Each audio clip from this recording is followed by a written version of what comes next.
Mr. Beast's friend, Tyson, is an example of what can happen when a person lacks objective moral standards. Objective moral standards are important for guiding societal behavior and promoting peace. Chris, a biological male, has recently stated that he identifies as a woman and is taking hormone blockers, possibly considering gender reassignment surgery to remove his private parts. This is why individuals like Chris, who do not believe in objective right and wrong, are more likely to engage in disgusting, harmful, and unnatural acts. Recently, the BBC was caught teaching children that there are 100 genders. My question is, why didn't they include attack helicopter? And why only 100 genders?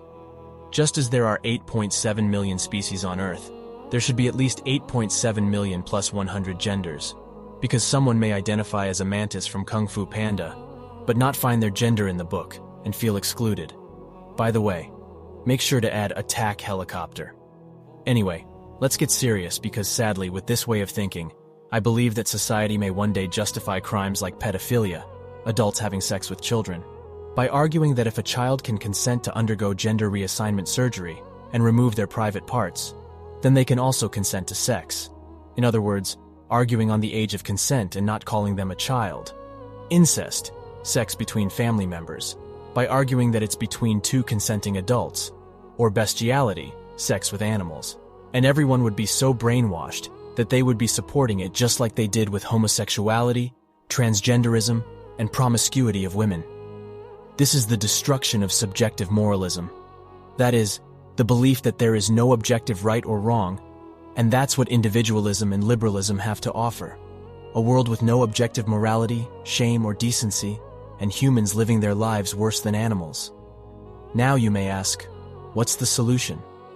Just as we have had prophets, peace and blessings of Allah be upon them all, since the dawn of mankind, who taught people to believe in one God and worship Him, which means complete submission to His will, and follow an objective moral standard and complete guidance given by God. Likewise, you have to find that moral standard and follow it, and that objective moral standard has already been given to us. Let me introduce you to the final objective moral book of the most merciful, of final criterion, which is one of the names of the Quran, Al-Furqan, to distinguish and judge between truth and falsehood, and it will never be corrupted. Whoever you are, whether Muslim or non-Muslim, I urge you to always be open to accepting the truth and seeking guidance from God, and start your journey by understanding the system presented in the Quran, which is Islam. A system that was presented by all the prophets since the dawn of mankind, including Jesus and Moses, peace be upon them both.